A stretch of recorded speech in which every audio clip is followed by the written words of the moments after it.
Okay, we are back again.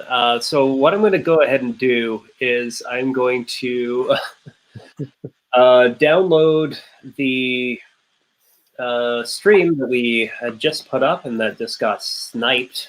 I guess not sniped, but just got... Damn you, Zuckerberg!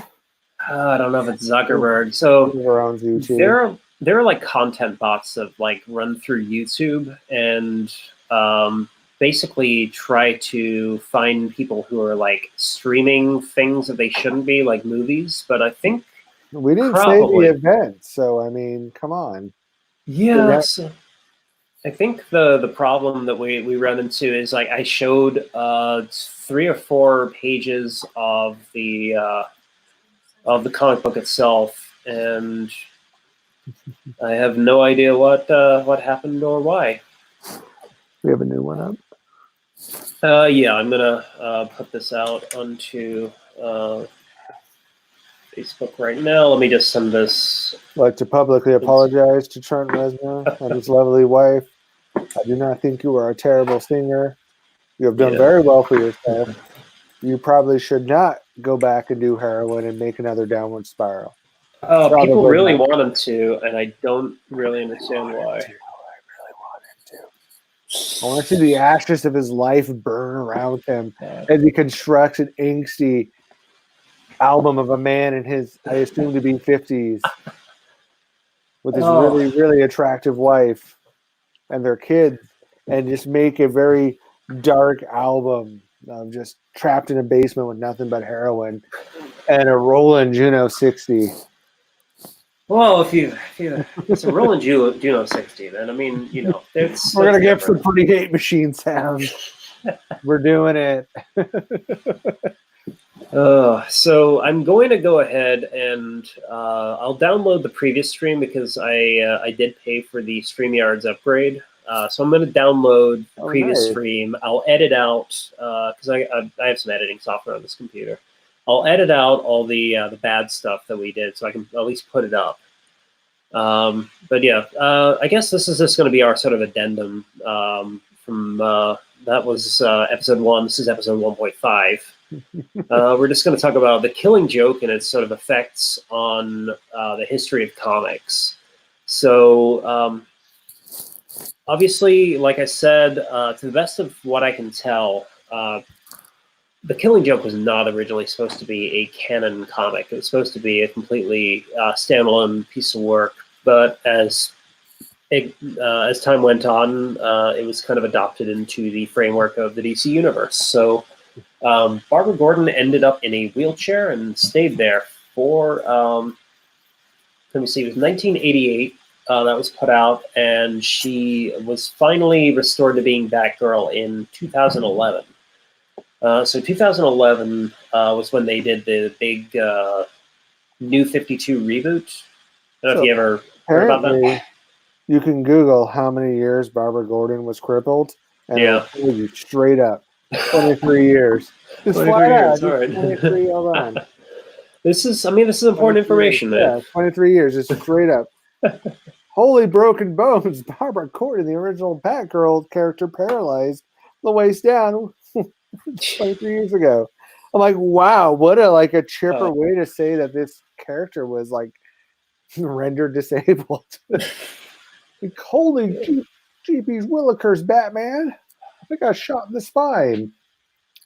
Yeah, so they brought her back as Batgirl in 2011 when they did the New 52 reboot, which New 52 is weird. It's hard to describe because it was supposed to be a reboot of continuity, but they kept so much continuity from the previous version of the DC universe, and then also they would also not tell you what parts were and were not part of the canon. So anybody who's been reading DC holy shit, really? Yeah. So anybody who's reading DC Universe stuff for more than, I guess, like a couple of years, we're just getting angrier and angrier at the whole thing because you need to tell us what we just spent like 5 to 10 years reading your stories. You need to tell us like what are valid ones, and then they're like no, Fuck him. You'll figure it out. Yeah, they had a whole like everything will be revealed. We have a plan, and as time went on, it became obvious they had no plan. They were just making it up. Is it the Suicide Squad? The whole like DC universe, which was so bad. Yeah, so bad.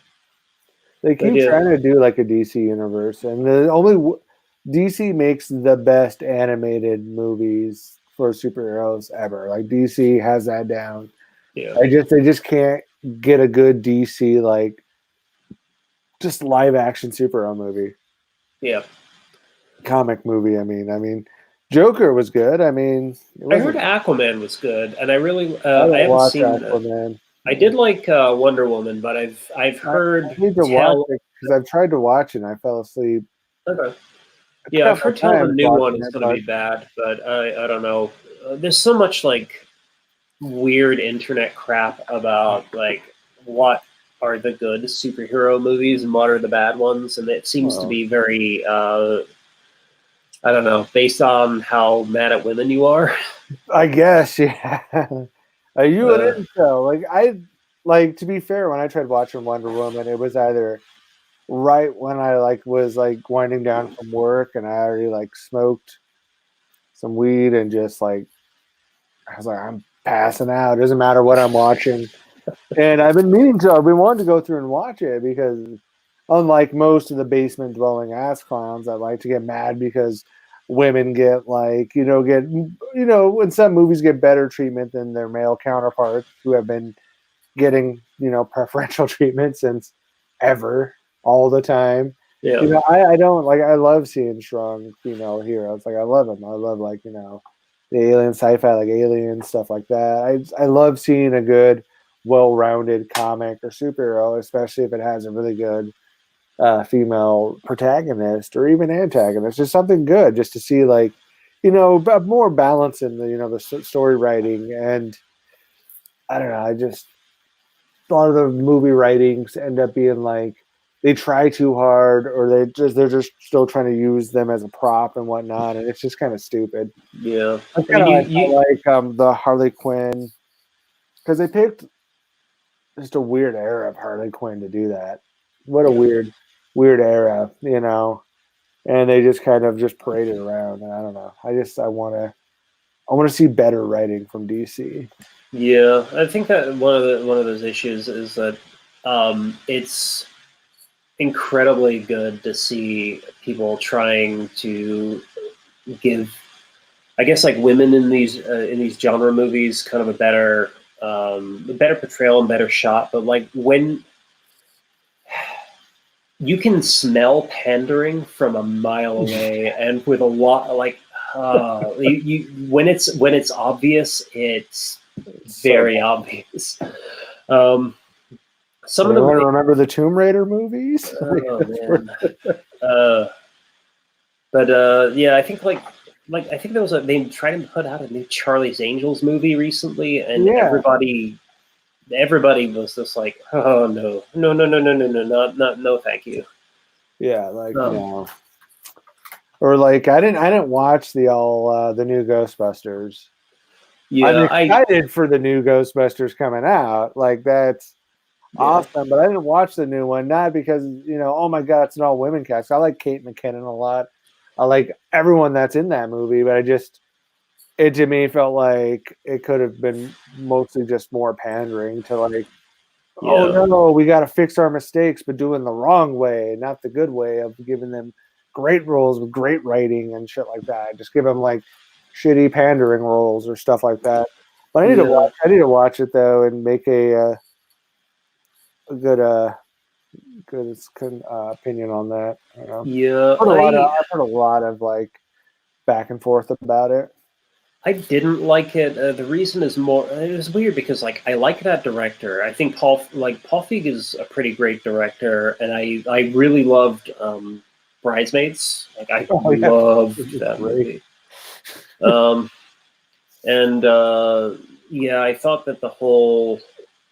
I don't know. I love the cast. I mean, the cast is sort of similar to what the original cast was, where it was like 75% current cast members of SNL. Yeah. Which kind of makes sense. Like, it's just the way that it was constructed. You could definitely tell like a lot of the dialogue was improvised, which like in an Austin Powers kind of movie, where if you're like just doing like a wacky romp or something, that works. That totally works. Mhm. But if you're trying to remake something like the Ghostbusters movie, which was like I've read so much about how they made that. There was like 85 different versions of that script. They slaved over dialogue. They obsessed over like the how well each joke was gonna connect, and they so much of that was like rebuilt in editing. It's weird to take a structure like that and say, "Oh, we'll just wing it on the set." It's like, I don't know if that's a good idea, man. I was like, that's probably not what you want to hear. Yeah, We're gonna bring back this great legacy of a movie with these great writers, actors. We're gonna do it justice. We're bringing it back. Let's just wing these fucking jokes, man. Right? yeah. Like, right? Dialogue? Fuck dialogue. Just say what you want. Yeah, and I think Paul Feig really. I think his strong suit is doing like character-based comedies, and it's not so much trying to do large-scale action movies. Yeah. I think he just doesn't really. His style doesn't really work with that. It's one of those things. I think that cast would have been fantastic portrayed in a different way. Certainly, like half the cast was in the previously aforementioned Bridesmaids, where they're amazing. Like you said, Kate McKinnon is great. Yeah, I think Leslie Jones is one of those actresses who she just does not get her due. I think she's just incredibly funny, and it was just such a weird movie. And now later on, I've like stuff popped out like Dan Aykroyd was saying that they were not filming scenes that they were supposed to film because I don't know why they were not filming scenes. It was like, yeah, he wasn't filming scenes that we were suggesting, and then when they got to the editing room, things that needed to connect all of the story together wasn't connecting. And then there was like apparently there was some sort of I don't know if you remember the Sony leak, but there was a whole thing of Bill Murray was effectively threatened with a lawsuit if he didn't do the movie. Don't threaten people with lawsuits to do cameos in your movie. Was he in it? Yeah, he played every surviving cast member of the Ghostbusters was in it as a different role. Like I think Bill Murray played like a politician in it, which it could have been like a nice like handoff, but I don't know. It was just they had a good cast and an interesting director, but completely like the wrong idea of how to do that movie. I'm not entirely sold on the new one because it seems very like Super 8 Stranger Things.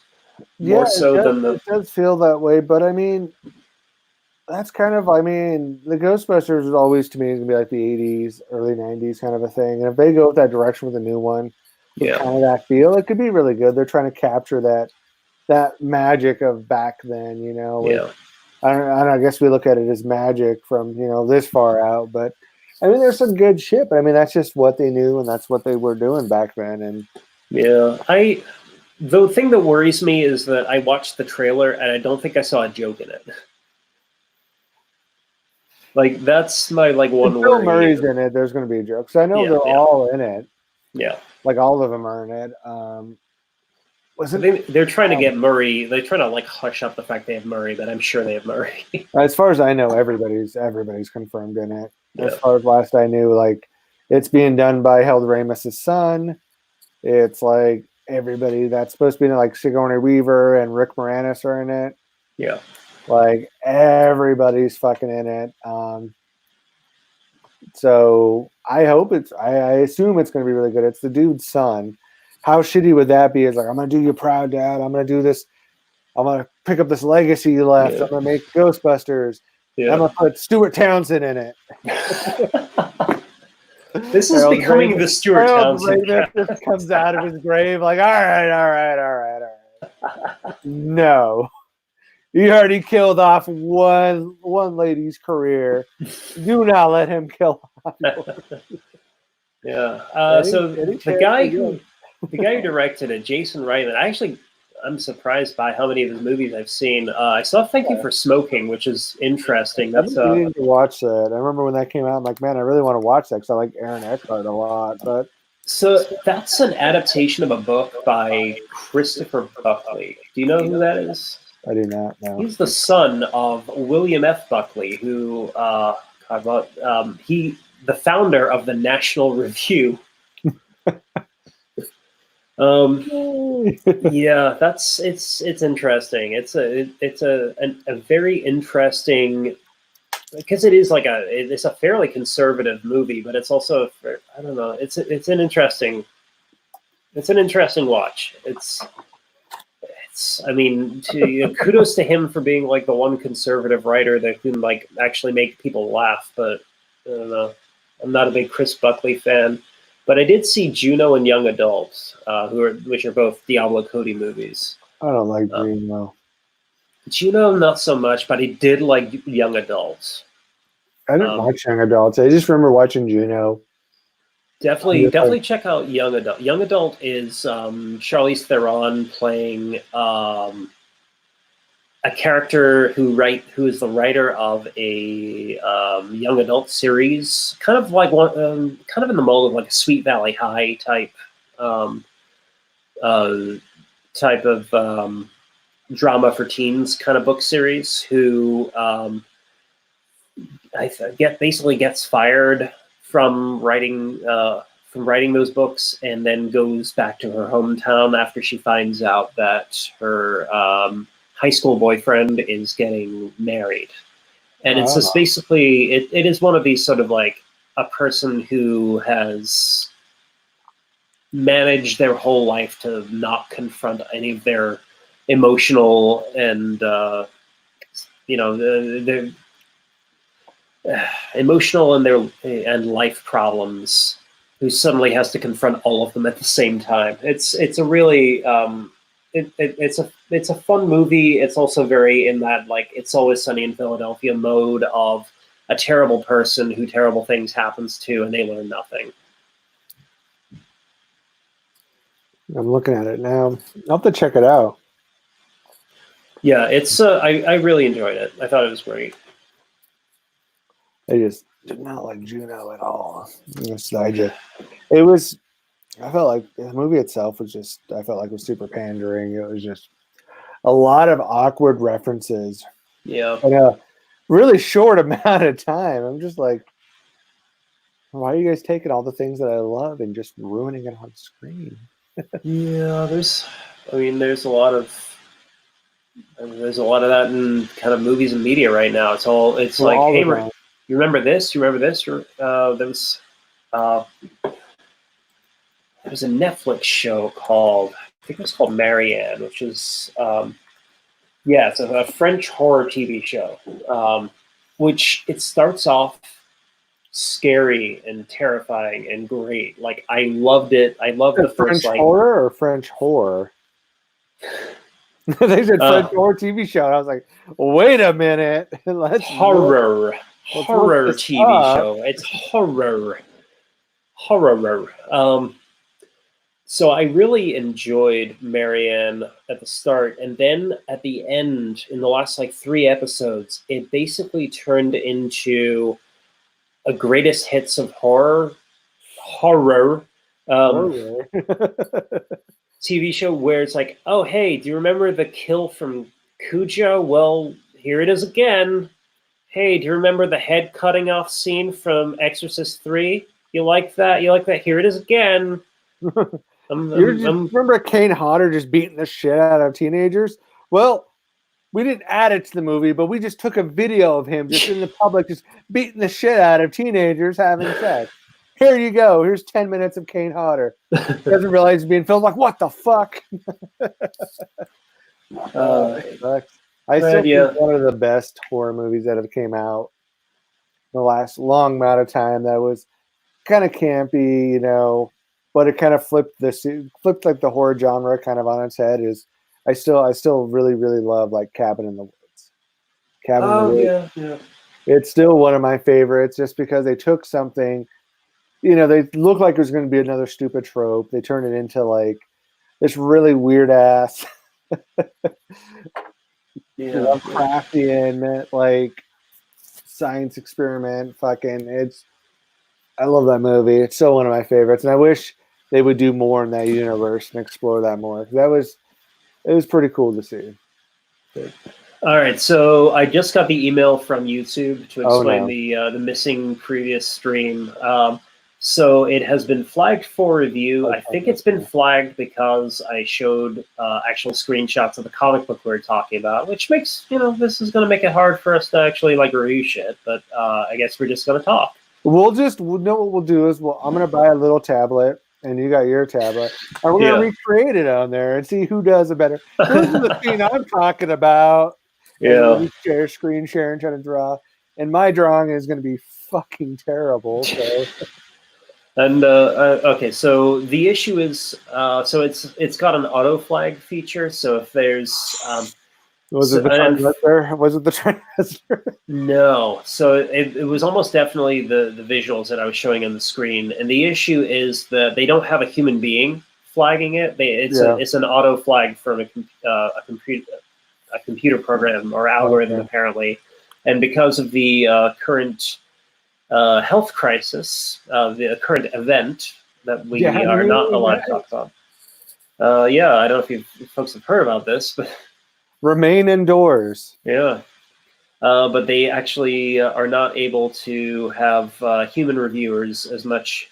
So yeah, some content may get removed in error. I will argue that was probably in error. I don't think we showed. I'm sure it was. I don't think we showed 5 pages of that thing. I think we showed two like the same page at best. And I mean, we didn't even reveal our plan of like, taking over the world yet. So I mean, yeah. So there's other YouTube channels that have like entire narrated versions of comic books. We showed 2 pages and got removed. It's the man keeping us down, man. Yeah, so I'm going to appeal, but I don't expect it to. I don't expect it to. We're gonna start a GoFundMe to take us out of YouTube jail. God, I wish that would work, but I don't think it's going to work. Anyway, I will.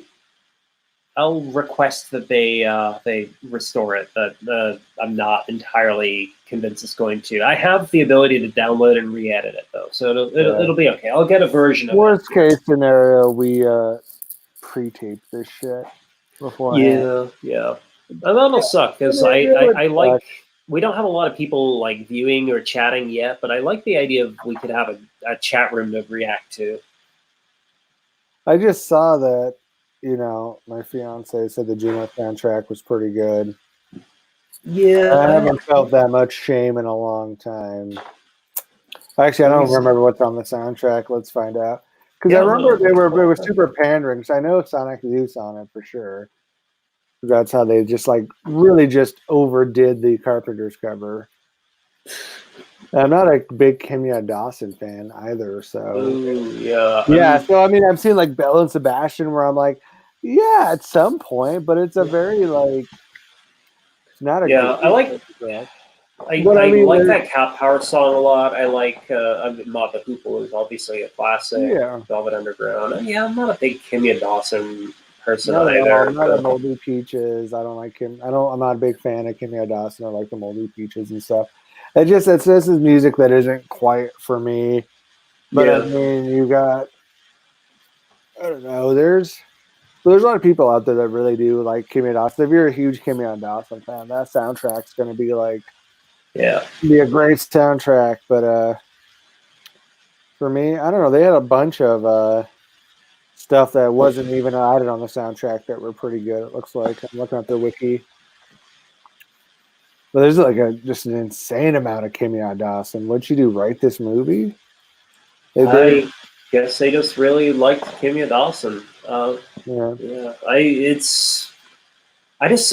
just mentally associate Kimya Dawson with NPR for some reason. I think it's just because when I was in Florida, our local God, this is a story. Our local NPR affiliate in Tampa, Florida, was utterly insane. Like it just like it would be like an hour of just solo banjo music, followed up by like an hour of like the regular NPR affiliate stuff, like Wait, Wait, Don't Tell Me or something, followed by like an hour of like a local talk show, which was entirely like call-ins from 9/11 truthers. This crazy. Which segues into our new show, 9/11 Truthers. Are they out there? How do they feel about the state of things? We want to listen to you. Call Yeah. I'm interested in hearing that, but perhaps not interested in putting it onto our platform. Like here, this. So this spin-off show called "Welcome to the 9/11 Truthers House." Oh God, just the 9/11 truthers. But yeah, Florida had a lot of those people, and any kind of like call-in show, especially like an NPR affiliate that doesn't have somebody screening the calls, they were on it. You know, there's a guy listening to the radio. Oh man, this show doesn't have no one screening this. I'm about to get on there. Woo, tornadoes! I've never been to Florida. Someday, maybe. Florida is, especially the place that I lived, which is the sort of Tampa, St. Petersburg area. Florida's honestly, it deserves its reputation, but also it kind of doesn't deserve its reputation. It's a weird place. The humidity does do stuff to your brain, but it's also, I feel like one of the big things is like, so Florida has full reporting of crimes. So when, say for example, in California, somebody commits a crime, they put it in the police blotter with like the vaguest of details of like what happened. Like, oh, a 45-year-old man was arrested for breaking into a house. In Florida, they'll give you the full details. Like California's not going to tell you he was dressed in a Winnie the Pooh costume and wielding a machete. So Kevin was back at it again down on Main Street in his Winnie the Pooh outfit and the biggest fuck off machete I've ever seen in my life. And boy, was he pissed that Popeyes was closed. But yeah, Florida will tell you everything about like what is going on. Here's his number. If you want to write him, here you go. Here's where he's at. Here's a picture of him. Here's a picture of him from like high school. You can check if you went to high school. Dating. So these police reports are also a dating site. So hey, could this be your lucky in love? Here he is. Well, St. Petersburg County Jail. Oh god. Yeah, I did a so my partner and I have been watching a lot of 90 Day Fiance lately, which is I don't know if you've seen that show. And it's about people. Sounds so bad, but I mean it's probably great. Yeah, so it's people trying to bring their romantic partner into the country on a K-1 visa, which effectively gives you like 90 days to marry after the partner gets into the country. They also now have one called 90 Day Fiance before the 90 days, where they had a guy who lived in Pinellas Park, Florida. So I went to high school in Pinellas Park, Florida. Oh, God. It's very much like this man looks as Pinellas Park, Florida, as anyone has ever looked. Like he is kind of like a skinny, just kind of like, skinny white dude with like a little bit of a goatee. He has a very oversized shirt all the time. He has shorts all the time. And he has this like pristine white baseball cap all the time. And he just has this like mixture of like beaten down hangdog expression with these intense like 1,000-yard stare eyes.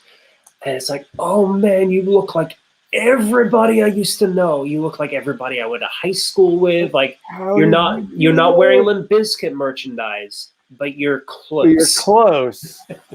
You probably have a Limp Bizkit tattoo. Yeah.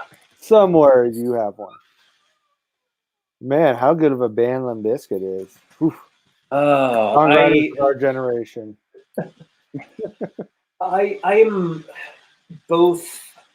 I don't know, man. It's because it's one of those things. Like when I was in the middle of like the new metal world, like I was not a Limp Bizkit fan, but I feel like I gotta go to bat for Limp Bizkit just based off of like you're not allowed to make fun of these. I make fun of these people. You're not allowed to. Westmoreland. Westmoreland. Like everyone in that band. I like Blacklight Burns, his industrial band, a lot actually. Westmoreland is so great, and I've come to this conclusion, and it's taken me years because I like Limp Bizkit. I have Significant Other on vinyl, which is great to crank up on vinyl. You're like, what's in your collection? You want to listen to some Limp Bizkit? What the fuck? But fucking yeah. Significant Other. I honestly don't think is I don't think is bad at all. I think Significant Other. The first two are $3 Bill, Significant Other. Like Fred Durst is a way better lyricist and frontman than anyone gives him credit for, because he knows what he's doing. He's known what he's doing since day one. Doing the whole like bad guy persona, but his lyrics are not that terrible when you listen to some of those songs. Like some of the songs are just like, wow, this is really fucking good. And there's other ones, like, I'm going to pack a chainsaw and skin your ass raw. Who hasn't thought of that at any point in their life? He just says what we all, not like Trump, but, he says what we're all really thinking inside. Yeah, I feel, the older I get, the more I listen to, the more I'm just like, man, there's like this art that's, a lot of people just don't get, just listen to him. It's wild. And that entire band is so fucking good at what they do, though. That entire band's tight. Like every person in that band is a phenomenal musician.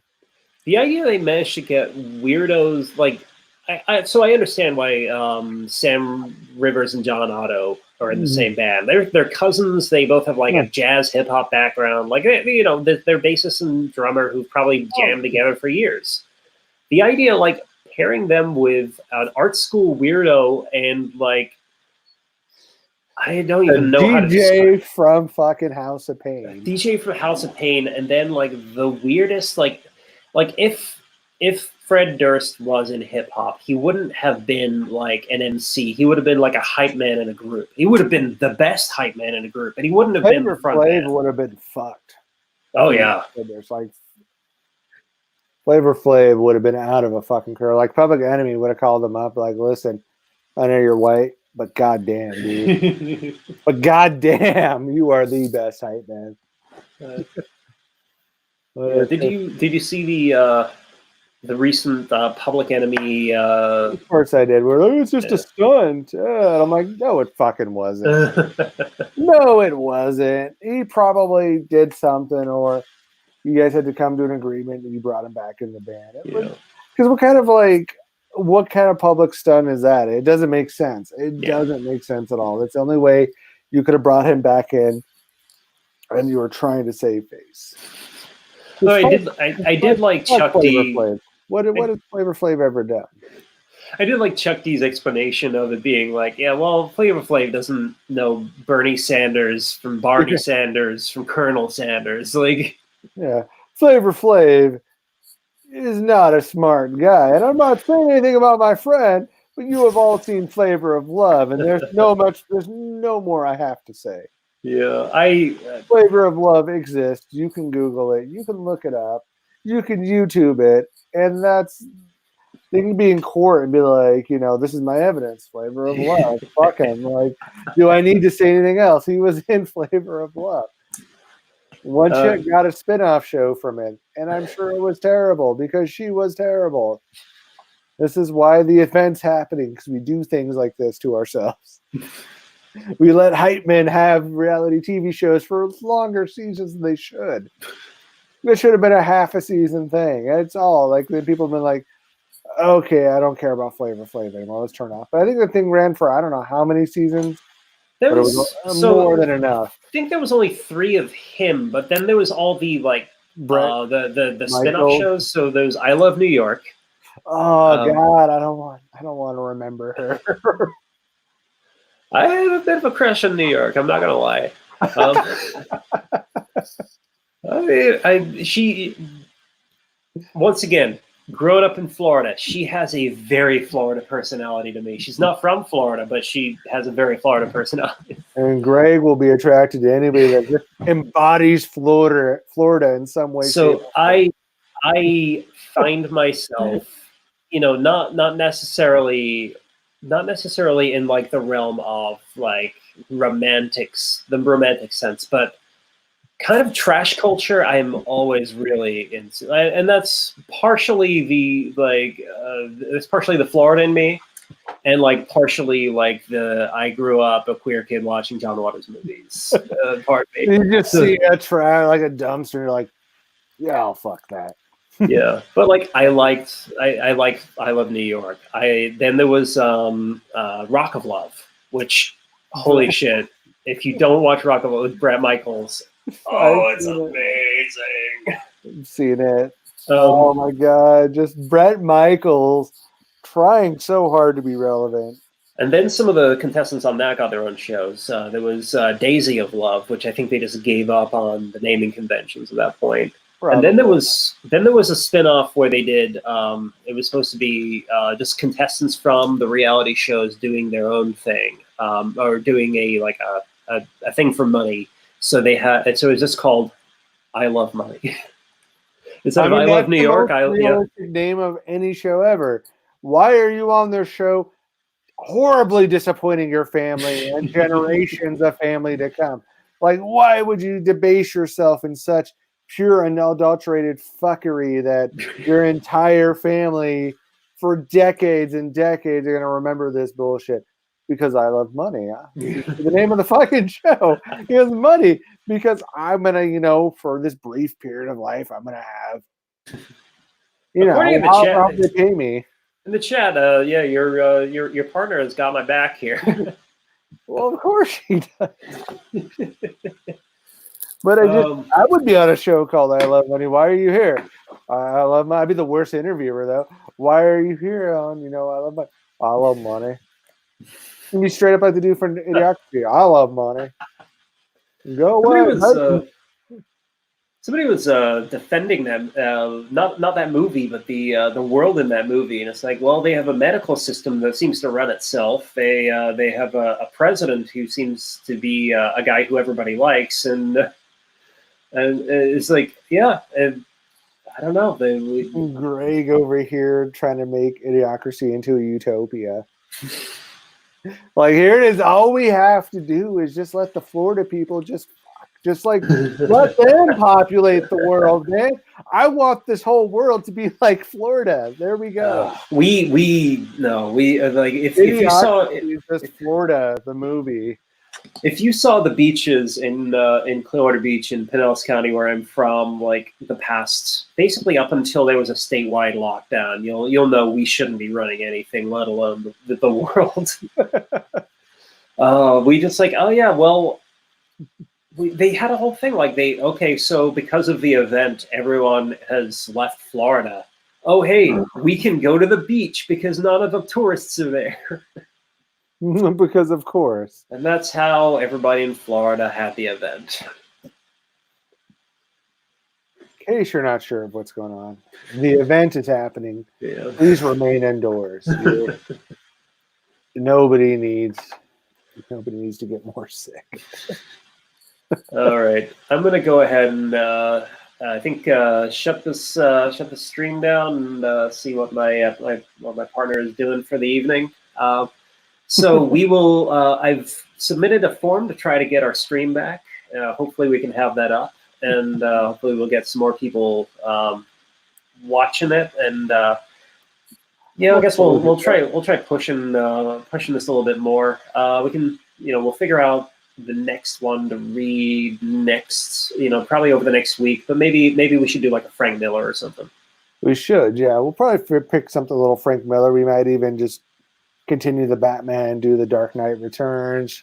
We could do something else. Because that happened before Killing Joke, or a few years before Killing Joke. So that was kind of a really interesting take on Batman. Like that entire That entire series was insane.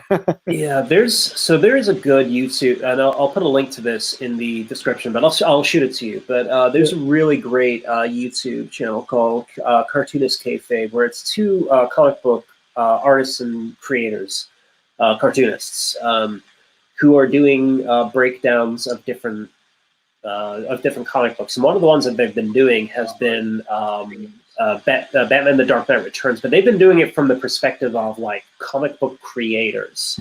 So they have a lot of really interesting insights into it. So I'll put a link to some of those videos in the description probably tomorrow, and some of their insights I'll bring up here. But it's very inside baseball. So I don't know how relevant, because I think our idea is to kind of look at this like fans, and think about what this looks like from like an audience perspective.